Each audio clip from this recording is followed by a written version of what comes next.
समाज के आईना के स्वरूप तमाम मीडिया बंधु को बहुत बहुत आभार, धन्यवाद और अभिनंदन। और आज का जो प्रेस कॉन्फ्रेंस का हम लोग का मुख्य उद्देश्य है 60-40 न्याय चलतो आंदोलन जो लगातार चल रहा था, जो आखिरकार सच को कबूल किए 9 महीने के बाद माननीय मुख्यमंत्री महोदय चलती सदन के दौरान। और साथ ही साथ हम लोग का आंदोलन जो लगातार शुरू से जो मांग रहा है, जो हम लोग 19 मार्च को संसदीय कार्य मंत्री माननीय आलमगीर आलम जी को जो लिखित रूप से मांग पत्र में भी 7वां मांग के रूप में एक कड़ा नकल विरोधी कानून का मांग कर रहे थे, और वो मांग को पूरा करते हुए जो एक विधेयक लाया है भर्ती अनुचित साधनों की रोकथाम और निवारण के उपाय को उद्देश्य को लेकर के झारखंड प्रतियोगी परीक्षा विधेयक 2023, ये दोनों संबंध में वार्तालाप करने के उद्देश्य से तो सर्वप्रथम हम 60-40 न्याय चलतों का जो आंदोलन है उससे हम शुरुआत करते हैं। जिस आप लोग तमाम मीडिया बंधु जानते हैं और आप लोग के माध्यम से पूरे झारखंड के जन जन तक पहुंच चुका है कि पिछले लगातार 9 महीनों जो 3 मौसम बदल गया, तब से हम लोग लगातार कई स्वरूप में हम लोग जो डिजिटली फिजिकली आंदोलन को हम लोग ऐतिहासिक सफल बनाए, और लगातार आंदोलन के परिणाम हम लोग पे कई आरोप प्रत्यारोप लगते गया। उसके बाद 9 महीने के बाद अंततः माननीय मुख्यमंत्री हेमंत सोरेन जी मानसून सत्र के अंतिम दिन चलती सदन के दौरान समापन भाषण के समय अंततगतवा अपना ऑन कैमरा के सामने अपना चुप्पी तोड़े और कबूल किए सच को, और उन्होंने माना कि राज्य के अंदर जितने भी नियुक्ति हो रही है, चाहे वो सीजीएल की बात करें, पीजीटी की बात करें, लैब असिस्टेंट टेक्नीशियन की बात करें, उत्पाद सिपाही की बात करें, जूनियर इंजीनियर के अलावा अन्य तमाम जितने भी सरकारी नियुक्ति हो रही है, वो सारे के सारे नियुक्ति 60-40 नीति के तहत हो रही है। लेकिन आज इन्होंने सच को स्वीकार किया है, लेकिन 60-40 को समापन नहीं किया है। लेकिन जैसा कि हम लोग शुरू से दृढ़ संकल्पित हैं और अपना बाल भी नहीं कटवा रहे हैं, और हम लोग प्रण लिए हैं, संकल्पित लिए हैं कि जब तक 60-40 वापस नहीं होगा तब तक हम लोग अपना आंदोलन जारी रखेंगे। और जैसा कि आप लोग के मीडिया के माध्यम से हम लोग पूर्व ही ऐलान किए थे, कई आंदोलन को सफल बनाने के बाद 72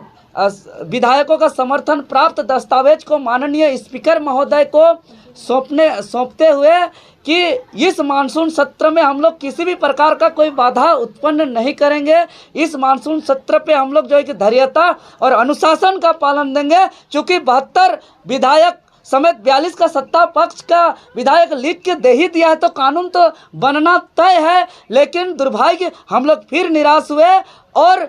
जैसा उम्मीद था वैसा एकजुटता पक्ष विपक्ष नहीं दिखा सदन में। जिस प्रकार वो लोग अपना वेतन वृद्धि को लेकर के पक्ष विपक्ष के विधायकों ने एकजुटता दिखाया, उसी प्रकार स्थानीय और नियोजन के मामले पर एक दिन इसका चर्चा होना चाहिए था, पक्ष विपक्ष को एकजुटता दिखाना चाहिए था, लेकिन नहीं दिखाए। और जो है कि यह दुर्भाग्य है। इसीलिए अब हम लोग इस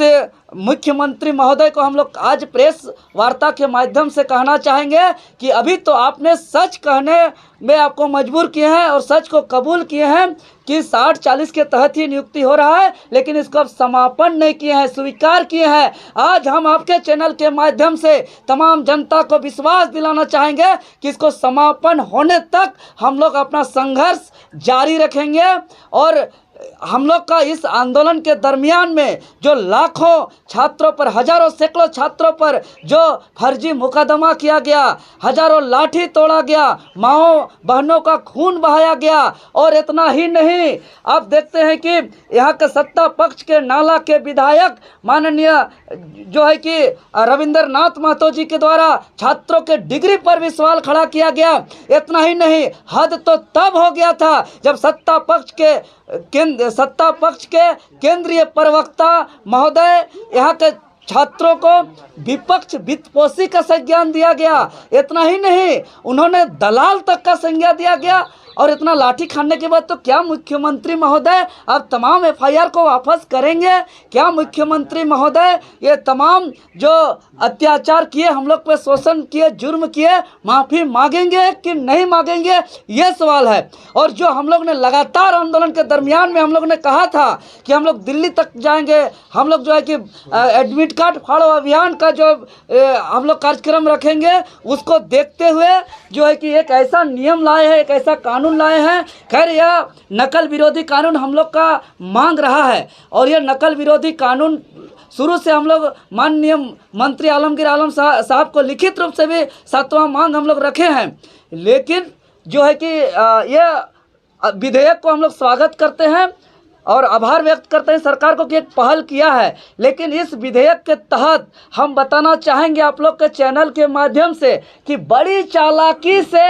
ऐसा प्रावधान किया गया है कि जिस प्रकार अभी हम लोग आंदोलन कर रहे हैं, जिस प्रकार छात्र गलत का आवाज़ उठा रहे हैं, मीडिया चैनल प्रसारण कर रहे हैं, पुलिस प्रशासन भी जो है कि सही का साथ मजबूरन दे रहे हैं, इस विधेयक के तहत आने वाले दिनों पे कुछ ऐसा नहीं होगा। ऐसा प्रावधान किया गया है जो मैं विस्तार से थोड़ा बहुत बताना चाहेंगे आप लोग के चैनल के माध्यम से। 17 पेज का जो यह विधेयक है, इस विधेयक का पेज नंबर 2 का कंडिका 2 का 7 में स्पष्ट रूप से उल्लेख किया गया है कि परीक्षा केंद्र के अंदर या बाहर जो भी पर्यवेक्षीय कर्मचारी या ड्यूटी में जो भी तैनात हैं, उसका या उसके रिश्तेदार या उसके मित्र को किसी भी प्रकार से लिखित, मौखिक या संकेत या इशारों पर उसको दबाव देते हैं, रियायत या सहायता मांगते हैं, तो आप दंडनीय अपराध के भागीदारी होंगे। अब बताइए, चलिए हम इतना स्वीकार करते हैं कि परीक्षा केंद्र या बाहर के तैनात जो पर्यवेक्षीय कर्मचारी हैं, लेकिन मित्र और रिश्तेदार आखिर कौन है?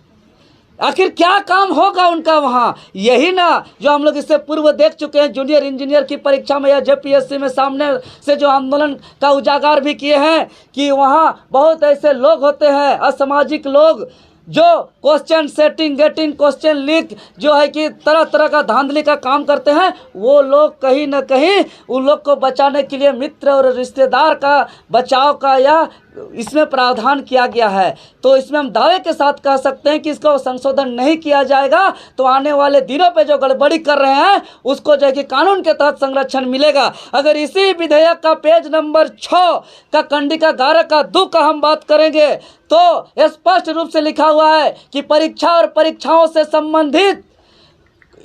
प्रश्न पत्र और उत्तर पत्रों से संबंधित कोई भी अगर आप सवाल खड़ा करते हैं तो उसको प्रसारित करने वाले संस्था,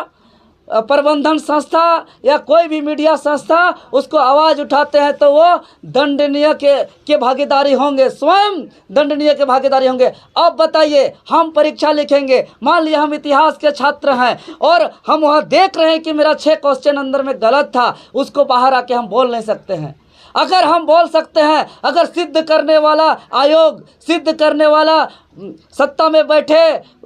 जो है कि मठाधीश लोग अगर मेरा आरोप को गलत साबित करेंगे और मेरे ऊपर आरोप दाखिल होगा तो पेज नंबर 8 का कंडिका 13(1) के तहत स्पष्ट रूप से लिखा हुआ है कि जो भी परीक्षार्थी के ऊपर अगर इस अधिनियम के अंतर्गत आते हैं और उस पर जो है कि आरोप दाखिल होता है तो आरोप दाखिल होने की तिथि से 2 से 5 साल तक जो है कि उसको कोई भी प्रतियोगी परीक्षा में बैठने से वंचित कर दिया जाएगा। अगर आरोप सही साबित होता है तो 10 साल तक कोई भी प्रतियोगी परीक्षाओं से बैठने से वंचित कर दिया जाएगा। और अगर वही छात्र पुनः दूसरा परीक्षा में उसके ऊपर आरोप पत्र दाखिल होता है तो 10 साल तक जो है कि उसको जो है कि कोई भी प्रतियोगी परीक्षा में बैठने नहीं दिया जाएगा। और अगर वह सिद्ध होता है तो उसको आजीवन उसको किसी भी प्रकार का परीक्षा में बैठने नहीं दिया जाएगा। और जिसके ऊपर इस अधिनियम के तहत जो दोषीदार होंगे